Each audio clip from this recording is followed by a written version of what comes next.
Bruna, me diz uma coisa, o melanoma pode ser genético?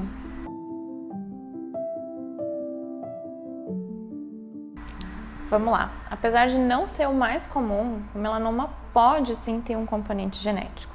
Em mais ou menos 10% dos casos, existem genes que predispõem à ocorrência do melanoma, e a gente chama esses casos de melanoma familiar. Geralmente, o melanoma nessas pessoas com uma tendência familiar desse tipo de câncer, ele se manifesta numa idade mais precoce. Muitas vezes com mais de um melanoma na mesma pessoa e associado a casos de tumores de pâncreas na família e tumores do sistema nervoso central.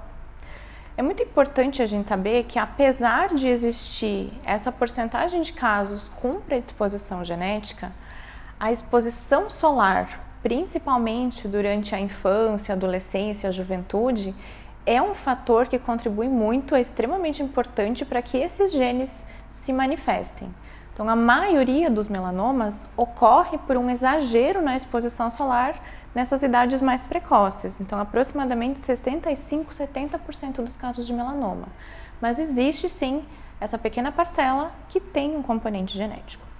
Existem testes laboratoriais que a gente pode identificar quem tem e quem não tem esses genes de predisposição ao melanoma.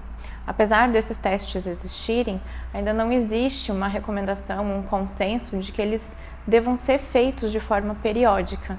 Pois imagina o seguinte, se eles vierem positivos, o acompanhamento que você tem que fazer de pintas, de evitar a exposição solar, usar protetor solar, ele vai continuar sendo a recomendação que você tem que seguir. Mas mesmo se o seu teste for negativo para a tendência genética do melanoma, esses cuidados continuam sendo indicados se você tem muitas pintas, se você tem a pele clara, se você queima com facilidade, se você já teve um melanoma ou alguém próximo de você já teve. Então o teste ele não vai mudar a conduta, o tipo de acompanhamento e de tratamento que você tem que fazer. Então, atualmente ele ainda é usado, mas mais em termos de artigos científicos, trabalhos científicos para estudos. Por enquanto, ele ainda não é uma recomendação no consultório dermatológico. Me conta se você gostou de saber dessa informação.